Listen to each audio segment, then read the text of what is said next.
All right. Hello, everyone.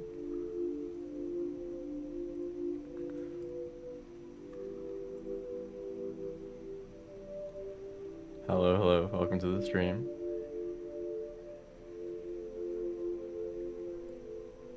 We're just gonna wait here a bit for some more people to show up.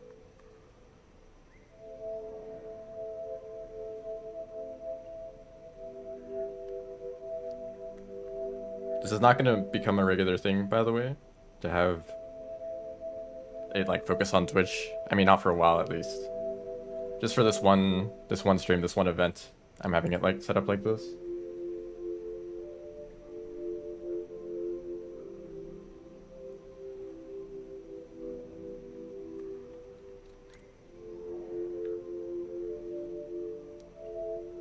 Yeah. All right.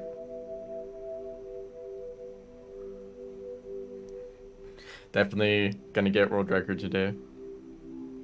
I have it in the plans, you know.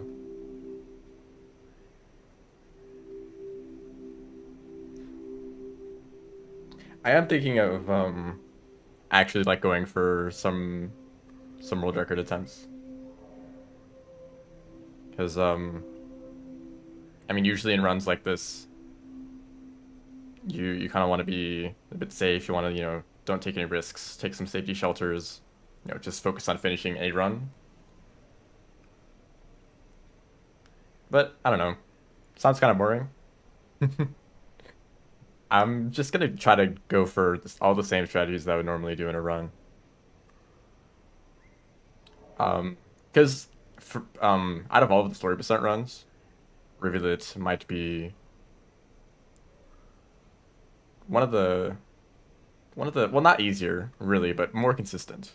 It's much more consistent. You're not relying on random creature spawns as much. That's the main aspect. The most difficult part is probably just the very beginning. Which means actually I would like to start pretty much right now, because just like going through the very start of the run is just kind of takes a while.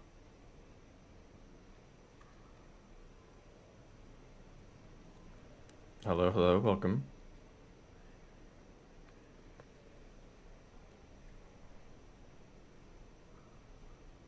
In like 30 minutes? Well, this run hopefully only takes 30 minutes.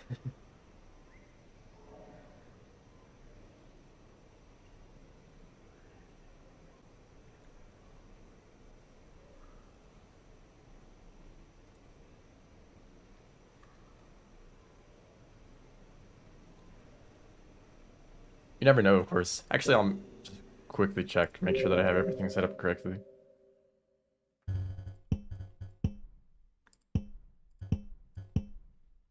Yeah, looks like it. This is the important setting for this run. It is allowed for Riveted Story percent, but only this category. This is not an allowed setting for any other speedrun. It's just for Rivulet, because their cycles can be so short. Yeah, nothing else seems like a problem. The music likes to stop for some reason.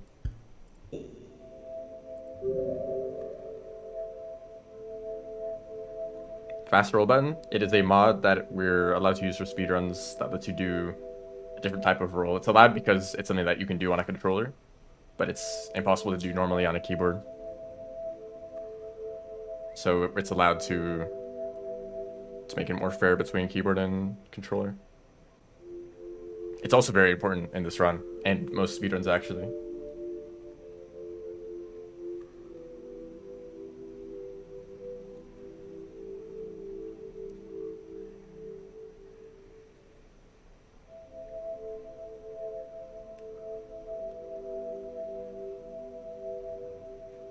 Yeah, if you're on a controller, you could just hold down very slightly instead of going like full diagonally. If you just hold down a little bit, then you'll do like a faster roll. It's easier to get the roll when falling and landing on something. You don't need to fall from as far. It's also part of why it's so easy to accidentally roll on controller, at least from my experience, because you're hitting the fast rolls, even if you're only just barely tilting down. That's basically what the fast roll button does. It just like it's a very small down input.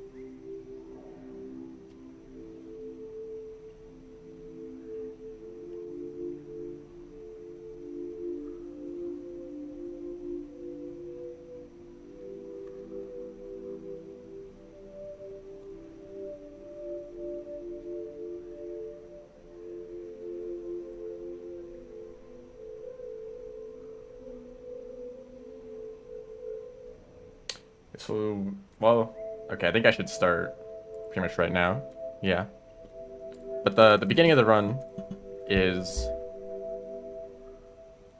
Yeah, let's get started. The beginning of the run is a bit slow, so you're not going to be missing much.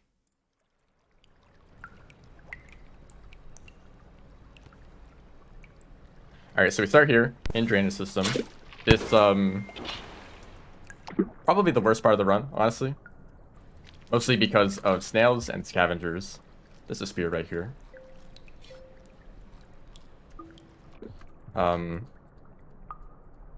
Yes, thank you. Hello, welcome to the stream too.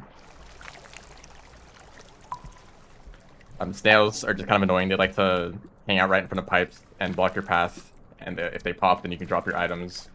The scavengers, of course, are scavengers, so they like to kill you. You start with pretty low rep. Oops. Well, thank you for the demonstration. You start with like slightly low reputation with the scavengers, so they don't always attack you, but they probably will. These are all the fruits that we're going to eat in the beginning here. There might be scavengers in the next room. There's a few. Oops. I actually didn't take the right item. I picked up that guy's spear. It's not a huge deal. I'll eat an extra fruit on the way out.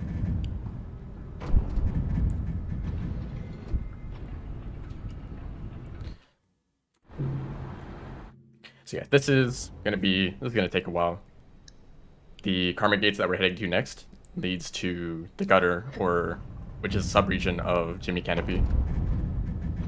And that karmic gate requires max karma, so we're gonna have to karma cache for about 3 minutes. And considering the fact that there's a decent chance that the moment you leave the shelter, you're gonna get killed by a scavenger, you know, starting runs can be a little bit difficult. Just a bit. A cycle of getting to the shelter, karma caching for 3 minutes, and then dying to a scavenger the moment you leave. But it definitely is the worst part of the run, and it always gets better from here. The moment you get past drainage system, it gets decently more consistent. The gutter is still actually a bit challenging in terms of the creatures. There's some cyan lizards, there's some white lizards and spiders.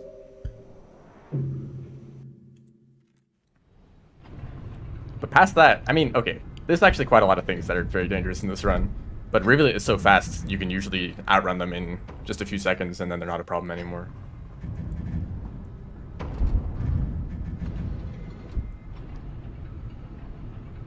So we're pretty much at max karma just in a second. Let me actually get going. So since I didn't pick up that other fruit, I'm gonna have to eat something else that I don't normally get. Rivulet starts with a pearl in their stomach, and it's fun to use this pearl to give to the scavengers. If they're about to throw a spear at you, you can give them a pearl to change their mind. But you know, sometimes they still kill you anyway. Sometimes they don't like care. They don't see the pearl. You know, it actually might have worked in that situation, but these scavengers might still not like me. Oh yeah. A little bit dangerous there. And this room right here is especially annoying because there's a bunch of snails. There's scavengers. Sometimes there could be like a huge traffic jam in that previous screen. I actually got turn storage there. But past this point, we can pretty confidently make it to the gates. So what I just did there was a wall pounce, which is a thing that all characters can do, but Rivulet especially. I'll show you here in this gate. By running into a wall, tapping down and jump where you hit the wall, you can do this wall pounce. And it's usually not this exaggerated. And also Rivulet is the only character who can do it like this, just by jumping into a wall. Most other characters have to like do a pounce like that. But it gives you so much height, it is incredibly useful. Especially in the next area, Chimney Canopy, which is full of very tall vertical rooms, which are the perfect place to use wall pounces. One right there to get up to this pole.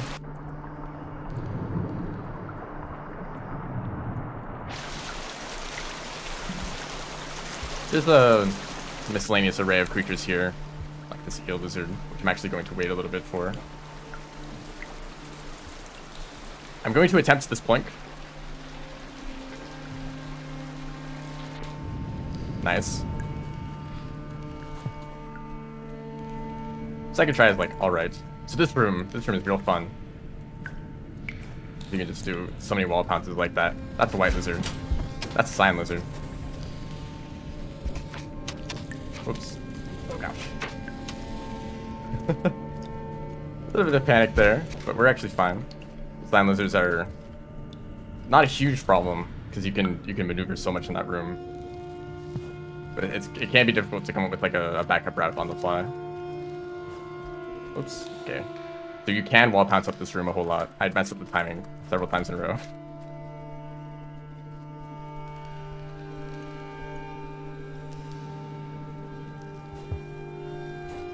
This room too.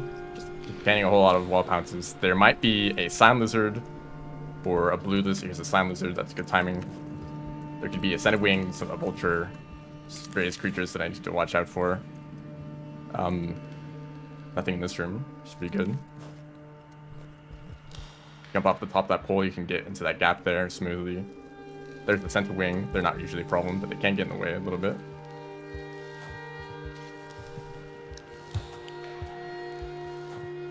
So I'm looking for another rock to throw in a few rooms from now. So here, there's a cool thing you can do by turning around with the slide. You can get turn storage on this pole, which you can then use to jump up to this pole, which is a route that no other character can take. I mean, maybe like Saint or Rivulet or, Artificer. Those characters have crazy mobility, so they can pretty much do anything. I'm also doing a thing where I'm holding jump and one direction to the side. So for this next pipe, I'm going to hold to the right, and it lets you immediately start running out of a pipe.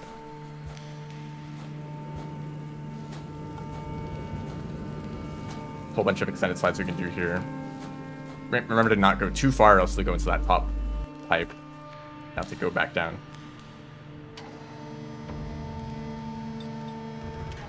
While you're in this gate, the timer does not move at all.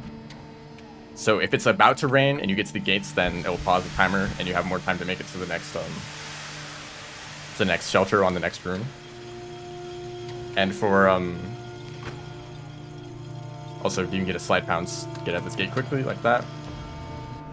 As long as you make it past that last gap at the top of chimney before it starts raining too heavily to push you down, then you'll be able to make it to the shelter in time. Even if it starts raining really heavily, there's no like open skies where that'd be lethal. So now we're moving on to underhang.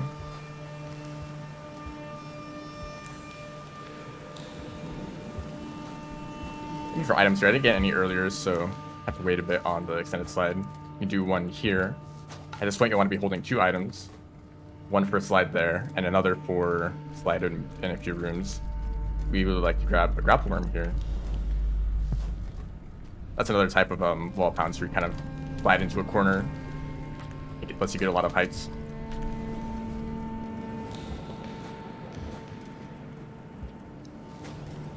That's the other jump. I didn't really do it optimally, but...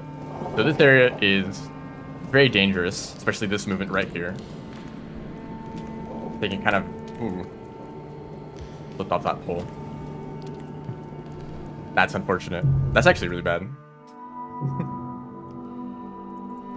It's not a good alternate route to take. I actually need to first try. Yeah, there goes that idea. I'm gonna have to look for food and like take a shelter because you need max karma to get to the pebbles.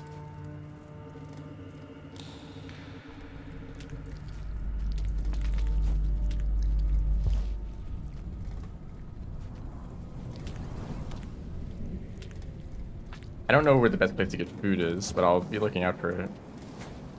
There's actually food right here. Sure, we'll take a little detour. Don't eat too much food anyway.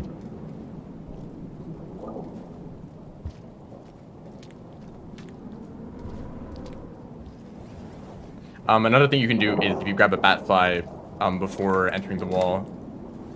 Hold on, let me pay attention. There we go. That's much better. If you grab a bat fly before entering the wall, you can have enough food to karma cash if you die. which is something I probably should have done. Be very careful in that room. If you grapple, there's a lot of ways to mess that up. But just try to grab onto the first pole and not fall off. For this room, you want to slide early to not get grabbed, and then you want to do the pounce a bit later so you don't like bump into the ceiling there. There's a DLL in this room, which is a bit scary. But in general, Rivulet can move so fast, you can just kind of ignore them. Eat some more food here. I might need to eat some neurons and pebbles too. This is very improvised right now. This is the food that you normally eat in the run. So what I'll do here is I'll grab 2. Grab it, please. And there's a shelter in this room. Whoops, don't go down there. Shelter in this room, so I'm just gonna take it. Is there a yellow here? That'd be evil.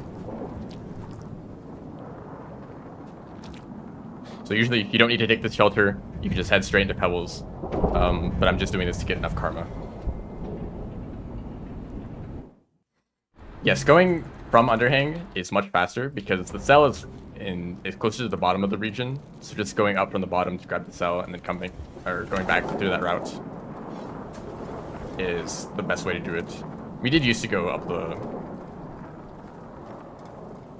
the wall. That was like one of the really old routes. Anyway, we can just continue as normal from here. I might need to get more food. I haven't really planned out where I need to get food. That's probably enough. And now this is the normal route again.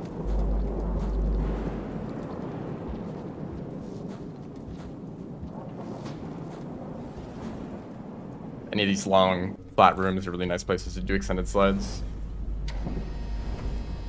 Whoa. Actually, I'm not going to eat this fruit. I would like to have enough space to eat a neuron for the glow. What the?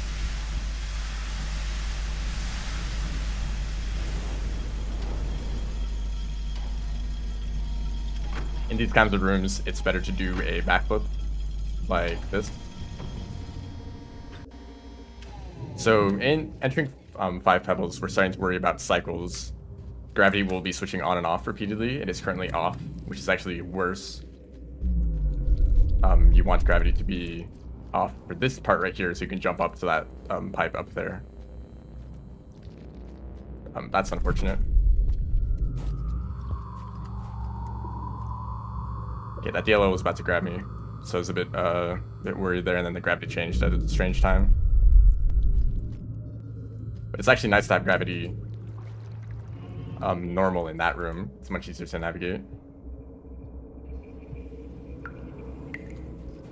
So the gravity cycle, the way it works is that how long the gravity stays, or how long it takes to change, is a random duration every single time. You can pretty much never expect the gravity to be a certain way in a certain room. This room is fun to do in normal gravity because you can do a lot of wall pounces. It's actually probably faster to do that, even though normally you float up in 0G in that room. In the underwater rooms, of course, it doesn't matter what the gravity is. The movement is exactly the same.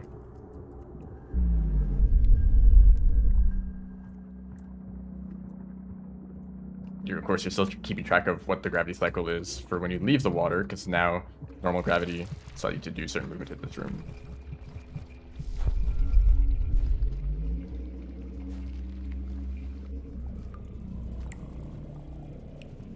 This room is actually a little bit annoying to do in 0 gravity, and this room too, with the slug zappers enabled. But it's fine. The gravity, yeah, it should be changing right about then. You kind of get a sense for like when the gravity is about to change, or like when it's been too long for it to not have changed yet. There is a very specific cycle that I'm waiting for now, which is kind of unfortunate timing. This can be an element of RNG in this run too. The refraction cell is right here, but we need it to be normal gravity in order to actually grab it.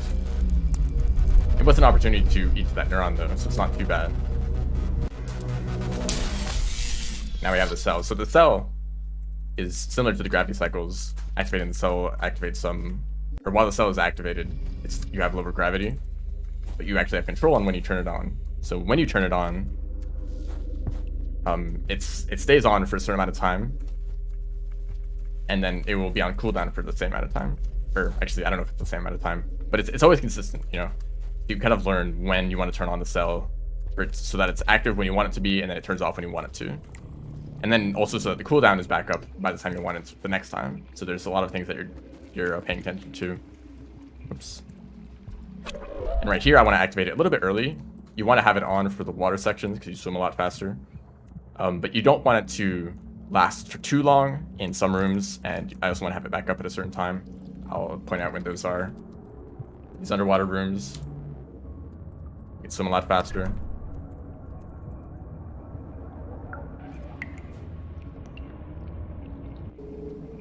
But in this room, since you're falling down, you don't want the cell to be on because the lower gravity means you'd fall slower. And I want it to activate right about now, so that it's on for the underwater section. Although that's only a short little bit of swimming. There's going to be another part where I want to have it on, just a few rooms. If I can stop slipping around all over the place.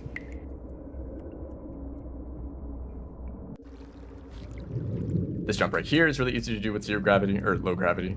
And then you can kind of float over here.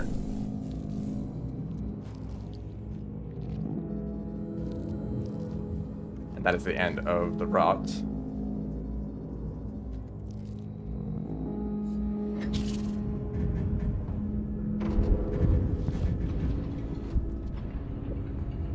That was pretty good. A few mistakes here and there, but that's to be expected for pretty much any run. Eventually, though, my goal is eventually to get as close to a perfect run as I can. So I'm continuing to learn and improve this category as much as possible. Now we're going backwards a little bit, down underhang again. Unfortunately, we never go see Pebbles in this run. We used to, and he tore a spear at his head, so that he'd stop talking. But we're gonna go down the leg now, because we're heading to Moon. We need to bring this refraction cell to Moon, specifically submerged superstructure. And this is probably one of the more dangerous parts of the run, just because of how many DLOs there are. The positions that they can be in are just completely random every time. Although they are somewhat consistent, like you usually expect to see them in the same rooms, but where they are in those rooms is completely random. This next DLO that I'm about to see in a few seconds is, I believe that their AI has actually changed from the recent patch, because they are always to the right. Never mind, they just don't exist. I guess they fell down or something. I don't know where they went, but they're usually in the way after the patch. They used to be further to the left before the patch. Doesn't matter that we fall down there. It might actually save time to do that, even if it looks like I'm gonna fall. You want to be very careful in this section to line up your pounces and jumps correctly so that you actually grab onto the right poles. Also, don't go too fast. It's possible to go too fast and you'll slip off of the pole when you try to grab onto it, and it'll make you fall down. So just be really careful to slow down a little bit if you're doing like a pounce onto a pole to grab it. So next up is the leg, which is really fun because you get to fall down very fast. DLL is in a good spot, so you want to go this way. So there's specific visual cues that I'm using to line up these jumps. That was actually very close. But you want to grab onto the pole at the very bottom of the room, and it lets you just fall down the rest of the way. These rooms are a little bit random in terms of where the DLOs can be. I took fall damage there, not a big deal. They can be totally blocking your path. This guy's actually kind of in a bad spot. No, they're not. Oh, they heard me. Yeah, they're over there. That's not a big deal. If the DLO wasn't there, then I would just take that path on the right. So here I'm going to line up in this space specifically so I can grab onto that pole. And it lets you traverse these rooms very, very quickly. In fact, any character can do that. It's not specific to Rivulet, but not many speedruns go to the leg. And you just grab onto that wall at the bottom of the room to prevent fall damage. And now we're about to enter Shaded Citadel.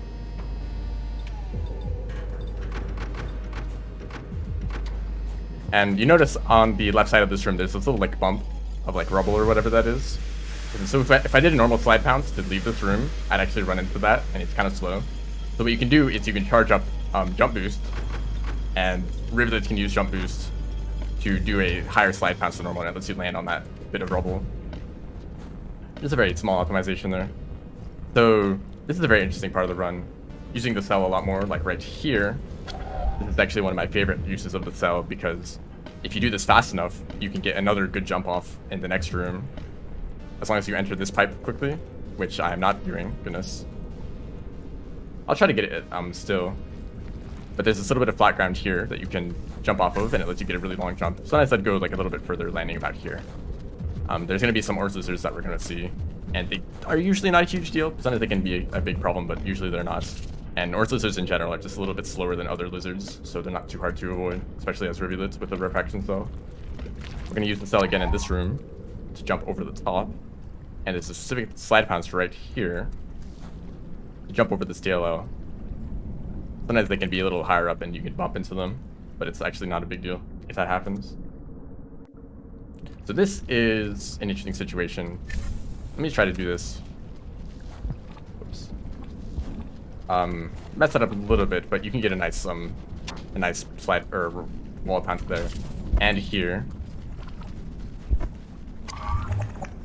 Okay, that was very close. Ideally, you get that wall bounce a little bit higher so that you don't fall into the rot there. But activating the refraction cell actually saves you.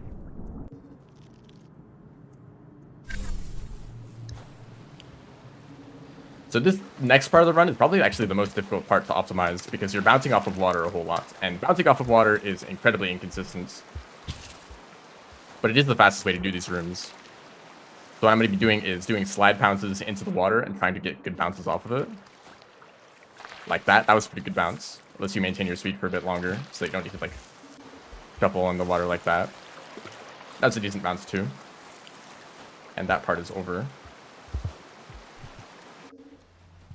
There's going to be a few spiders coming up if you worry about that. Like I actually got in my way. This move. Anyway, we activate the cell here to do some fun tech. Lets you climb up this room very quickly with a wall pounce. And do this room pretty quickly too. The cell should turn off right about now. There we go. And you want it to turn off because it... Ooh, scavengers. I don't think he's holding any spears. He kind of looks like the kind of person to throw a spear. You want to do a slide pounce with the cell here to land on that platform and just jump across this whole room very quickly. Something that other characters can struggle with, navigating this room quickly. And we're about to enter Shoreline. This round goes by very quickly.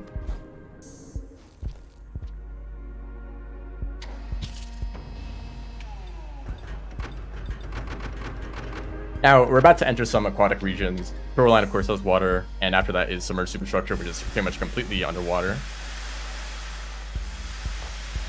You would think that this would be easy for rivulets, because they are the aquatic slickcat who can swim very well.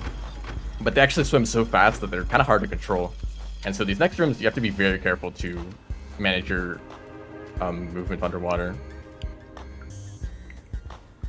It can be easy to like bump into walls and lose your speed and so on, even though they're supposed to be good at swimming. I'm going to do an interesting swim boost here because you fall so far into this room. That swim boost went backwards. Thank you for that. That's not supposed to happen. But that swim boost is like much faster because you fall into the water. That's kind of similarly to how the plink works. When you fall into water with enough speed, you can get a really good swim boost out of it.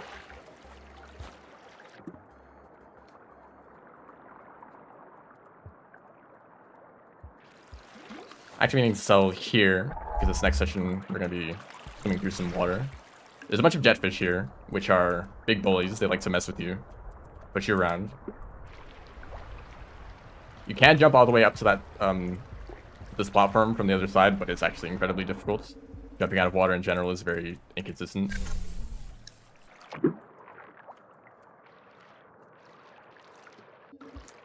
And now we're heading into submerged superstructure. The most dangerous thing that can happen right now is an aquapede showing up. I'll pay attention to where they are. That is usually where you tend to see them. Okay, taking a slight detour. Let's just run away from that guy. Oops. Not a problem for Rivulet though. This is slower, of course, but I can still swim through this rest of the areas pretty fine. Actually, I'm very low on breath right now. I'm gonna be fine. I can still breathe for another, for quite a while. I'll make it, but that is unfortunate with that aquapede being in a bad spot. I think maybe if I was a bit faster, I could have made it. Just recover my breath fully so I can swim faster again.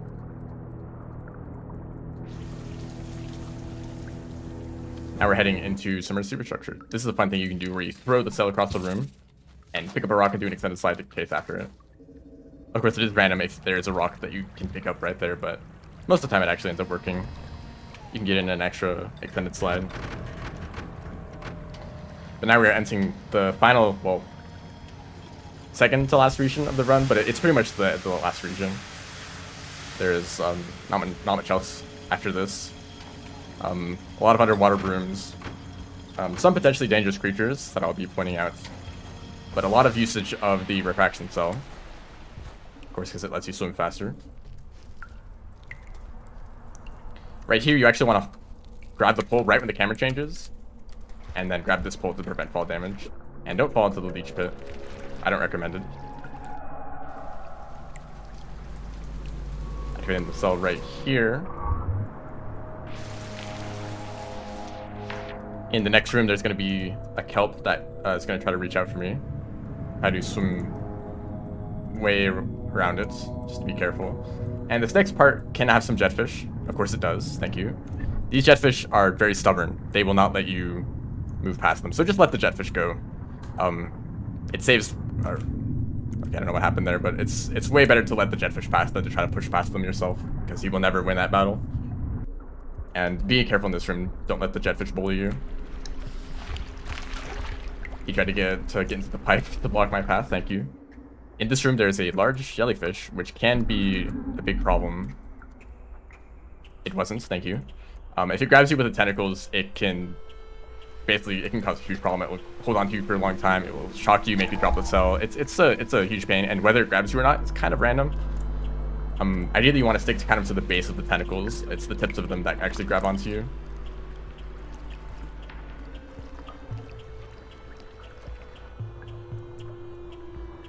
Anyway, it's nice to have the cell on for this room a little bit so you can get some extra swimming speed there. This room can be a little bit annoying to navigate. Be careful with swim boosting because you might bump into walls and such. I'm worried about an eel lizard that might show up soon. There's an eel lizard that likes to travel to many different places.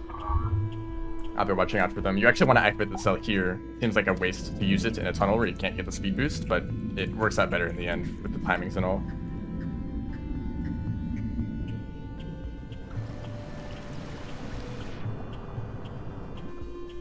Haven't seen them yet. It can be kind of hard to see yourself in this room because it's so dark and underwater. Actually, because you're glowing too brightly. That's why it's hard to see. So yeah, we're actually not going to be swim boosting at all because I'm going to preserve all the air I have for this whole section. Careful of the jetfish. They swim at pretty much the same speed as you with the refraction cell. And then while the cell is not active, you can kind of wiggle around to swim a bit faster.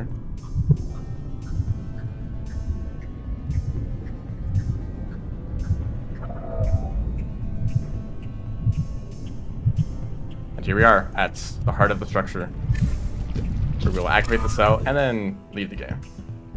This is actually a checkpoint, so entering back in will just set you after the checkpoint, and we'll skip the lengthy cutscene that usually plays there.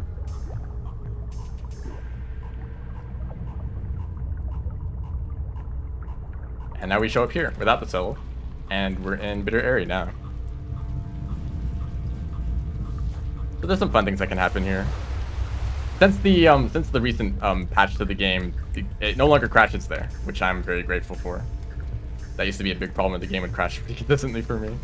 when attempting to exit out of the game there. So there's only a few creatures to worry about in this area. Mainly a blue lizard right here, which you can just jump over. There might be some scavengers, and there might be a mirror vulture. So look out for that. And also a white lizard that usually shows up in the next room. Just getting the next room after this. Wall pass you could do here, which is a lot of fun. No white lizard today.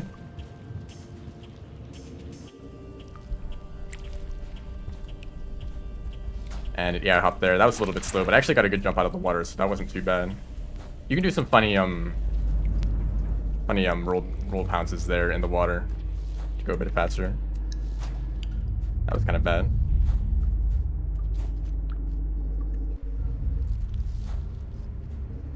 Here we are, entering Shoreline, which is the final region for real.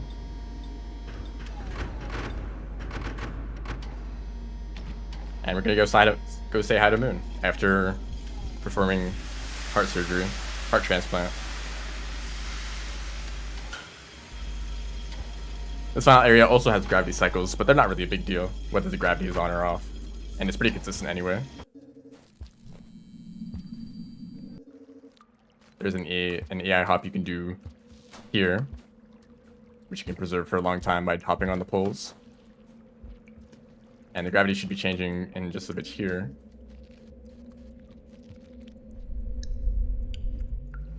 It's going to fall all the way down into the water, and the timer is about to stop in just a few seconds. That's it. That's time. And let's just say hi to Moon anyway. And that's the run. 30 minutes, 50 seconds. A lot of that time loss was due to the death in Underhang. But otherwise, all of that was pretty good.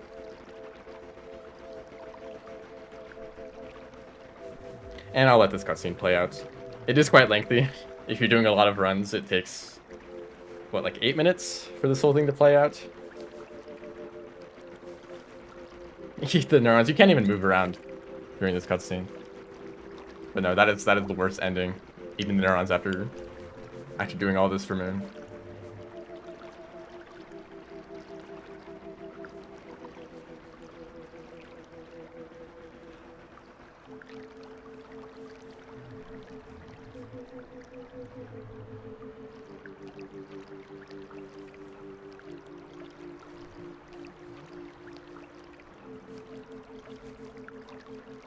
It's nice how many story percent runs are related to Moon and how they're all kind of like related in sequence, you know? Starting with the I guess the Spearmaster run first visits to Moon, right? But after that it's Hunter who delivers the first green neuron, and then I guess it's Monk who provides her with some neurons in the cloak. Then Rivulet brings the refraction cell, and then it's Saint who, well, spoilers for Saint. You've all probably seen Saint anyway, but you know what Saint does. It's really the Slugcats who are responsible for all the change in this one little room.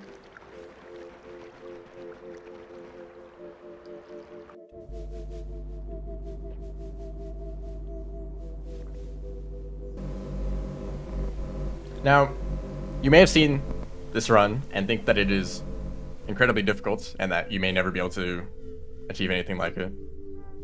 Unless you're already a speedrunner who's familiar with rivulets. But only a bit over a year ago, I actually just started speedrunning this category for the first time, and also just kind of this game in general. And over this whole year, I'd been practicing speedruns, not only rivulets, but various others. And eventually I've gotten here, and this run has also evolved too, from changing the routes completely, going like up the wall versus going through underhang, or I think like one of the earliest routes went through shaded, to get back to go to Moon instead of going down exterior. So the route has changed a lot overall like that, but also within individual rooms, movement has been optimized, new places for wall passes to be used, just like different ways to use the refraction cell and when to turn it on when you want it to be disabled. There's so much room for for improvements. So yeah, this run has been incredibly optimized, almost maybe more than like many other story percent runs in the DLC. Of course, it's hard to compare with some of the vanilla categories that have been around for many years, but this category I feel like it's really been kind of pushed to the limit. Who knows? Maybe there's like many more optimizations. Maybe there's an entirely different routes that could actually be better than the one in this run. But you have to do a lot of experimenting and optimization just to get an answer to that question.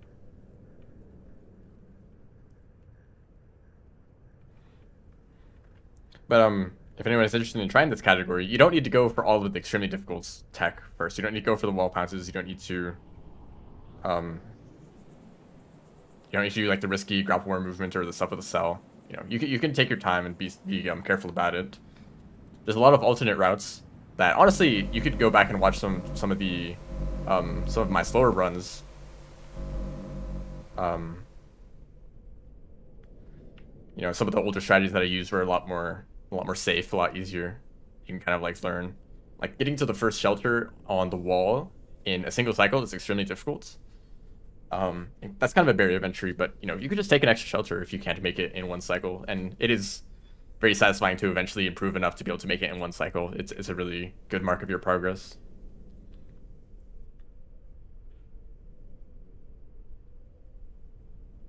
I mean, yeah, Rivulet is very fast compared to the other characters, but characters like Artificer, like Saint, they also have movement abilities that have an incredibly high skill ceiling. I think that Artificers may be a bit lower. The jump is actually quite simple. But Saint, Saint could be optimized a whole lot. Their ability is very dynamic, and so that could lead to a lot of optimization too. And every other character, there's still plenty of depth in the movement system for just like Survivor. Just regular like slide pounces, extended slides, yeah, hops, all of that. I feel like, obviously like comparing to Rivulets, they are slower, but there's still like the same relative degree of optimization. Yeah, you could even say that Gourmand has a high skill ceiling with their stamina management, but it's a little bit less satisfying to actually realize that in my opinion, I mean people enjoy Gourmand, and that's cool. In fact, actually the next run, I think, if the schedule is correct, the next run in this event tomorrow, at roughly this time, yeah, there will be a run of Gourmand story percent, which is a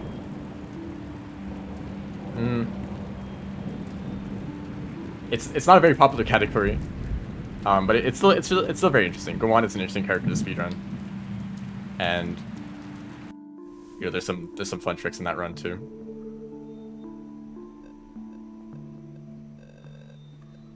Wow, only 16 minutes. That's a crazy time. Yeah, this timer is like totally inaccurate. Not sure what's up with that. Oh wow, I forgot I reset my save file. So there's another unlock. But there we go.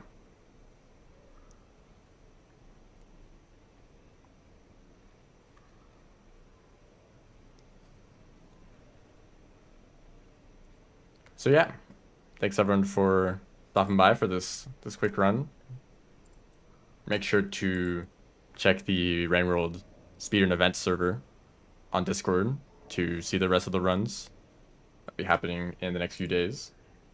There are still the Gourmand run, the Artificer run, and Ind run, which, I mean, I'm not a big fan of Ind, but, a lot of people are, so you should check that run out anyway. Yes, that's it. That's the whole thing, just this one run.